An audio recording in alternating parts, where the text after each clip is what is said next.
Good morning, Iyar. Yom Yom. One little short word. I don't know if I told you in Pesach when I was away. I was walking to shul, and on the block before shul are a bunch of houses, and there was a guy looked like a guy from Arkansas, South. I don't know, he wasn't, but just like a scraggly looking guy with a pickup truck, picking up junk from somebody's house. And I just said good morning to him, and I said to him, "It looks like you're busy." And he pointed up in the sky and he said, "If he woke me up this morning, I better get busy."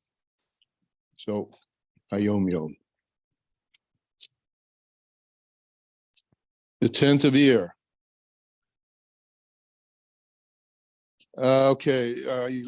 Dabar halacha, it's our custom to dip the piece of bread for hamotzi into salt 3 times and to sprinkle the salt on the bread. That's the halacha. Remembers the Mizbeach, there was always salt on the altar, and our eating is like an offering. Okay, at the festive meal on the second day of Shavuos, the Tzemach Tzedek related as follows. The Tzemach Tzedek said that at the festival meal on the second day of Shavuos, my grandfather, the Alter Rebbe, said. And then at the festival meal on the second day of Shavuos, the Alter Rebbe said that my saintly master and teacher, the Maggid of Mezrich, said. Okay, the Maggid of Mezrich apparently innovated meaning in the word sphira, as in sphira sa'omer.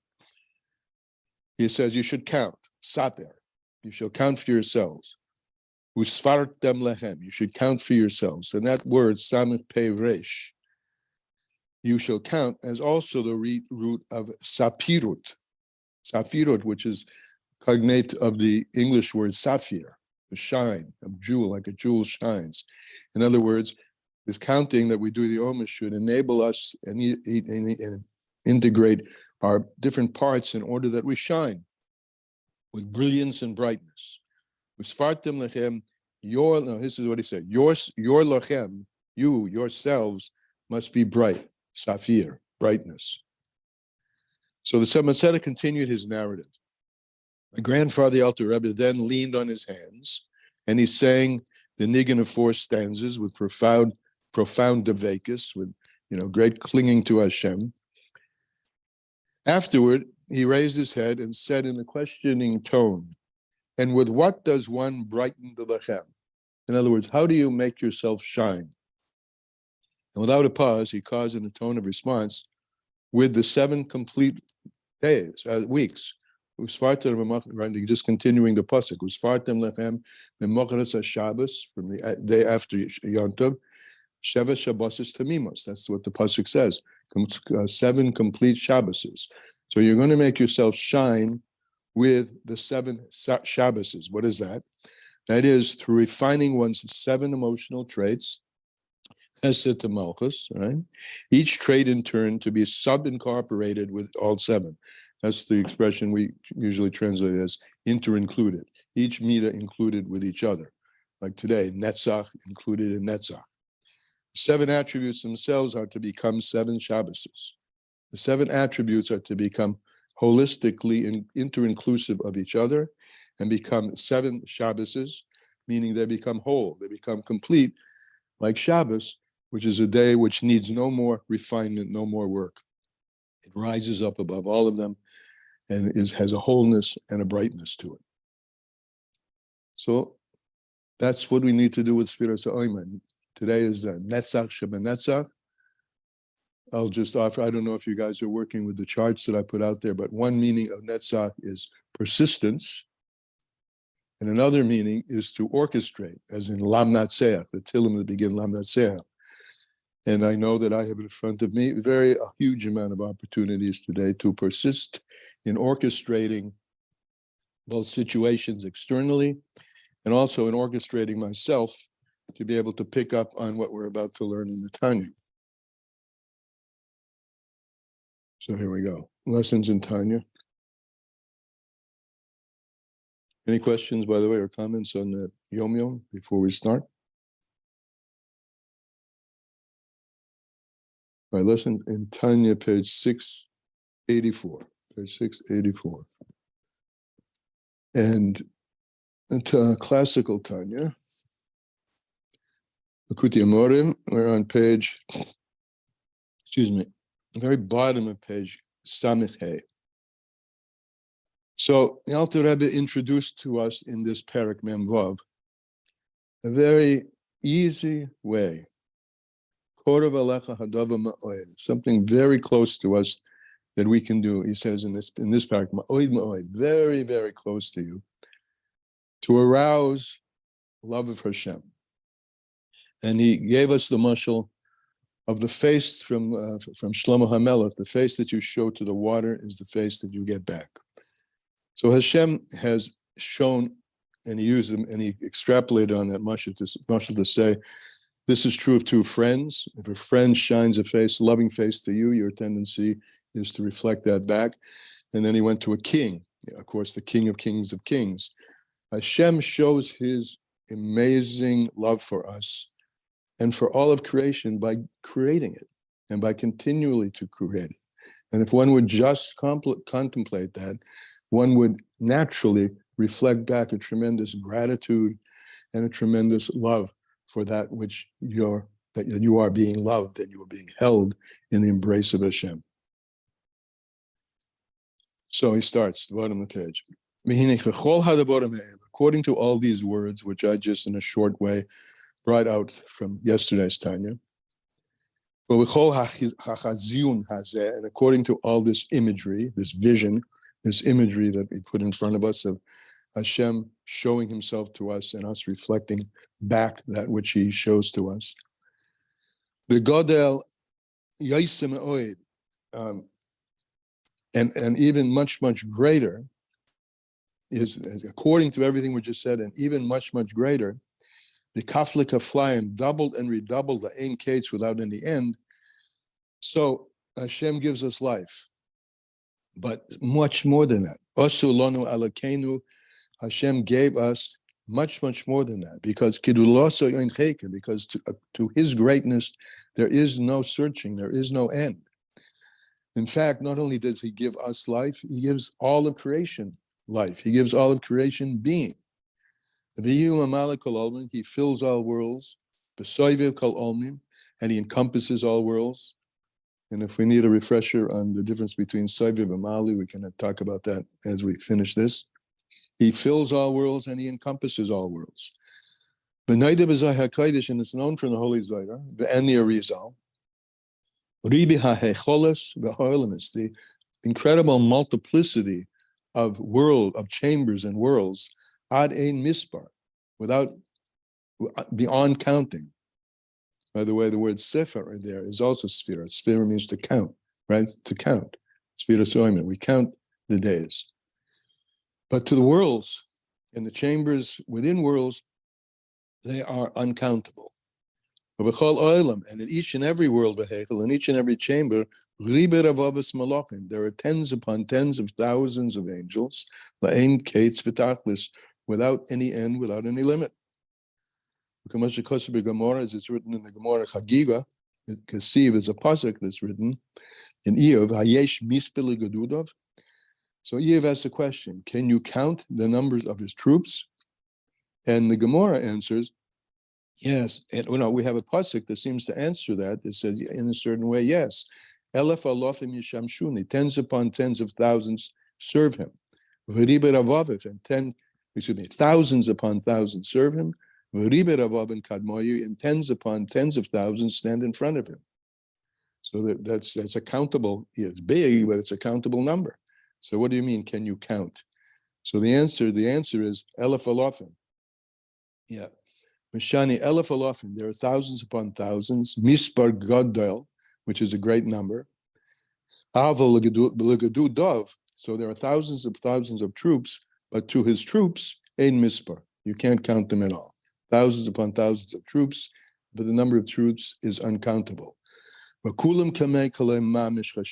all of them, all of the uncountable, infinite, if you will, incomprehensible, certainly, are like nothing. That tremendous multiplicity of uncountability that's infinite is like nothing, considered like nothing. And are are considered like absolutely nothing.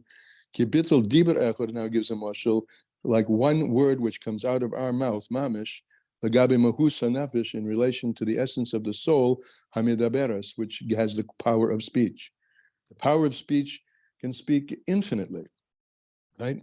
It's an unstoppable, unlimited power, just like all the powers of the neshama are unlimited, but they express the power of speech, each and every word. So that just like one word is nothing compared to the power of speech, so all of everything is like nothing compared to him. Just like one word of speech is like nothing compared to the speaking soul, the hatzmusa ba'oid, and the strength of that soul, shehoya dibur adayin b'machshavta, as it continually utters words, so to speak, the soul into one's thought, oy beratzon, or into one's will, the hamidus alev, and the attributes of the heart. As we said above, as we've spoken above, we mentioned this metaphor before, ba'arichas at length. Now, all of this infinite, uncountable it's an uncountable, infinite set, has entities in it, and all the entities, kulam shoilim, they ask, where is the place of his glory? And all the infinite beings in creation, they answer, the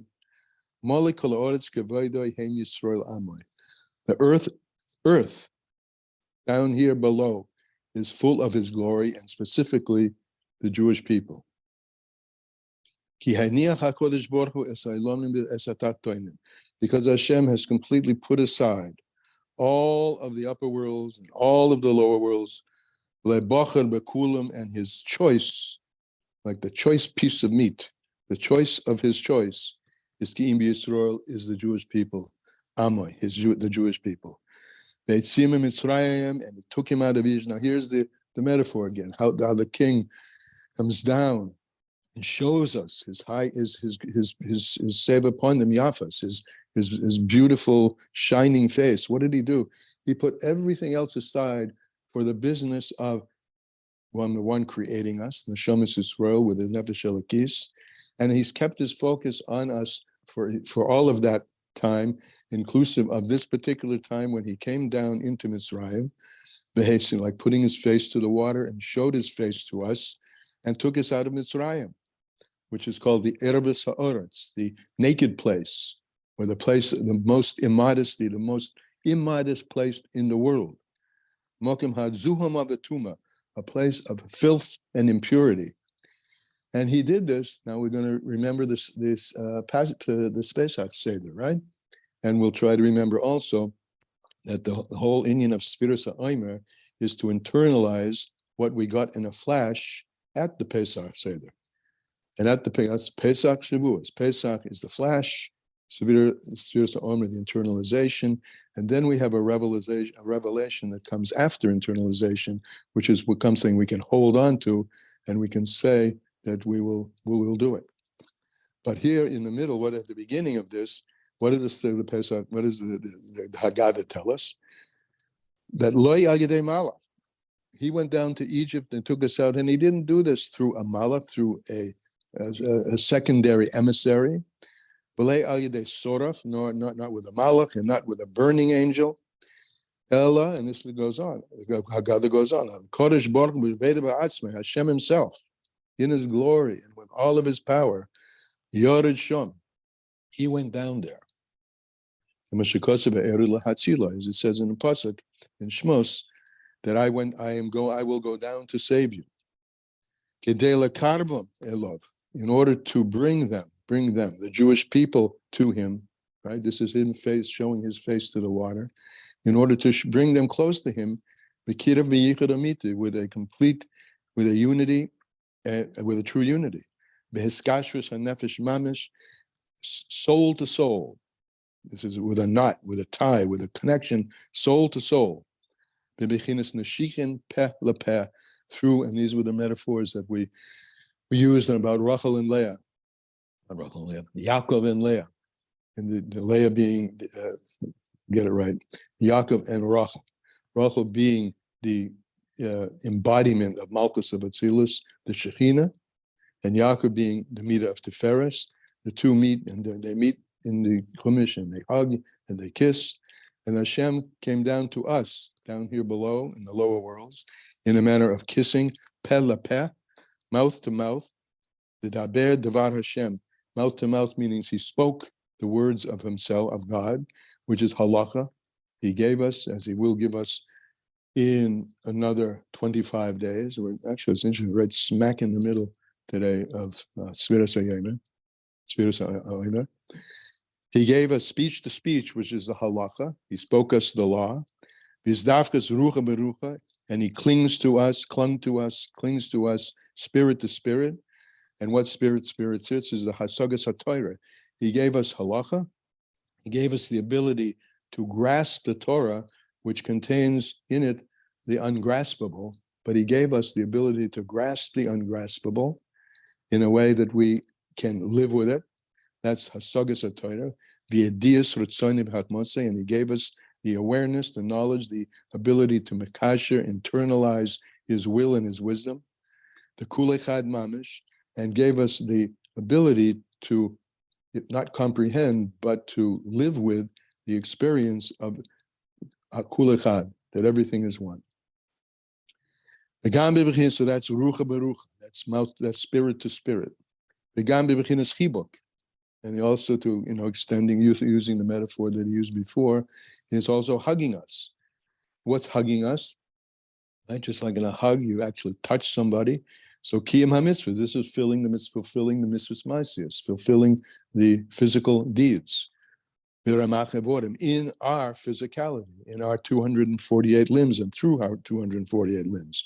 As brought in other places, that each of the 248 mitzvahs actually corresponds to one of the 248 organs of the body.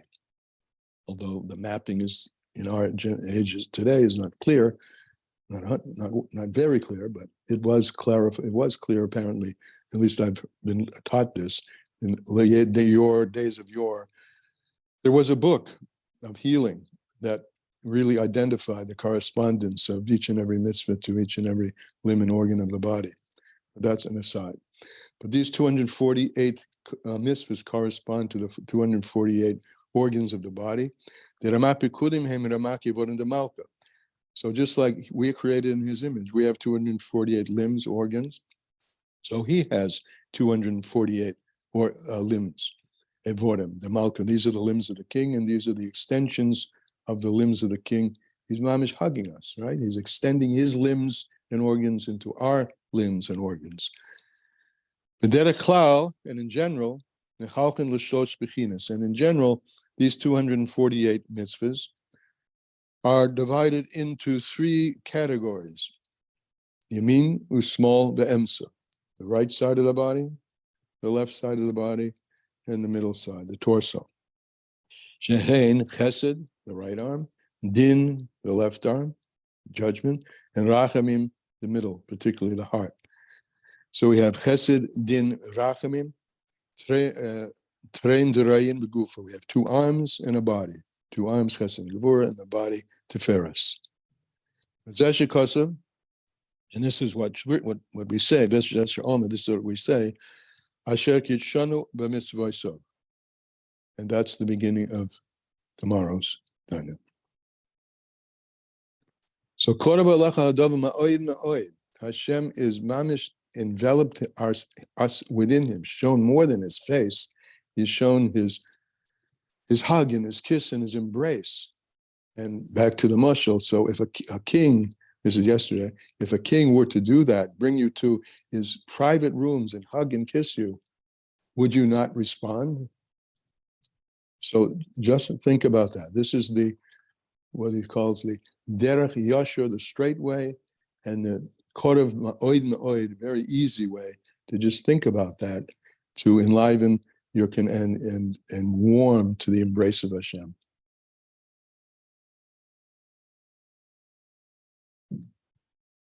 So what do you think? Any questions? Yes, somebody saying I can't see, but who is it? Do you know your hand? Okay, Manucha. Yeah. Do we know that? Do we happen to know the name of that book that used to have the healing for the No, I 248 don't. organs? I don't, and I don't think I've ever heard it named, but I could be wrong, but I certainly don't. Aviva? Aviva. No Aviva. Oh, yes. Yeah, it's I'm challenged. Anyway, That's okay. thank you. So I've been following the James Webb telescope a little bit and seeing all these amazing pictures. And I keep on thinking that like it's gonna break through like all these universes and like it's gonna finally we're gonna see like they're gonna find angels or something, right? I'm like waiting for it to happen. So the where I was for Shabbos, the Balabas is really into James Webb. And we were talking Could about you just enlighten me and maybe some others? James Webb, just briefly. The James Webb telescope replaced the Hubble Oh, telescope. okay, fine. It's the telescope that's like showing us like amazing images in the universe. So I told the Balabas, you know, oh, well, maybe we're going to see angels soon. And he said to me, no, Aviva, all of that is creation. All of what the James Webb is showing us is just part of creation. It's not even up to the angels yet. You know what the Hasidus calls that? All of that? Shmuri ha'efanim. What's that? I mean, I know what that is now, but translate. Translate it. I mean, I will, but I'm looking for a nice word. Oh, no, you can say it. Go ahead. Yeah, I can say it. Now I know what it is. It's just the excrement of the angels. All of creation is just the shmuri ha'efanim, the excrement of creation. Yeah. All that money for James Webb. And look what it is. But nevertheless, no, wait a minute. But look at what it's doing. It's giving us a visibility into the wondrousness, and we're just coupling that with something else, and the dimension. All that wondrous is really nothing in front of him. So it gives us the ability to have a sense of wonder of wonders. You know. And this piece of Tanya that we just learned is, I just love it because it's like it's sensuous and real, and I don't know, it's really. But thank you for teaching it. Well, that's why he said this is a key, which is, he called it very, very easy. If you just do this, it's because it's so, he's called sensuous, but it's so graspable and feelable that this is a short path to feeling. You know, this could be our our bechein for today, to just go out. That was actually how Yom Yom from yesterday, and just forgive me for expanding on yesterday, where he ended yesterday's Yom Yom, that says that the whole idea of avoida is to comprehend and discern in all things a way to serve God. When we go out and see the squirrel in front of my house, the leaf on the tree, the flowers budding, and to see these are just little signs and very external signs of a wondrousness that's total beyond, and we start looking at things like that in that way. This is flaming the fire of natural love. Yeah. Just a habit, right? Hergel nasa teva sheni. Habituate yourself to look at things this way, through this lens that we have on today's page, and it will become our second nature. It will.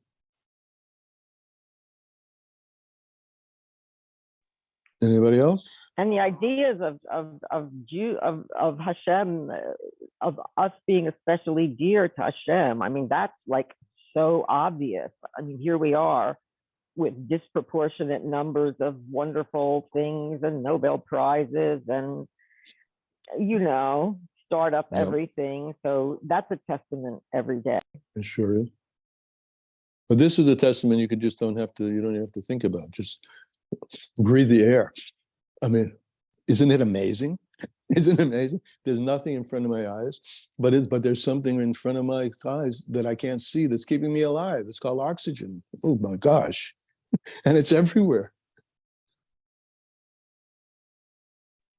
that description about the room, you're saying the room and you go in and Hashem is giving you a hug, sounded exactly like, I mean, those of us that were fortunate enough to have Yechidus, I don't know if you did, but I don't know, we did, that sounded really familiar. Good, very nice. That's a nice word. God is, if you just think about it a drop, God is really familiar. He's touching us. He's embedded within us. How more familiar can you be than that? As we say, he's getting familiar with me. Great. All right, anybody else? So I think we have what to live with for today. See you tomorrow. Yemir Hashem. Thank you.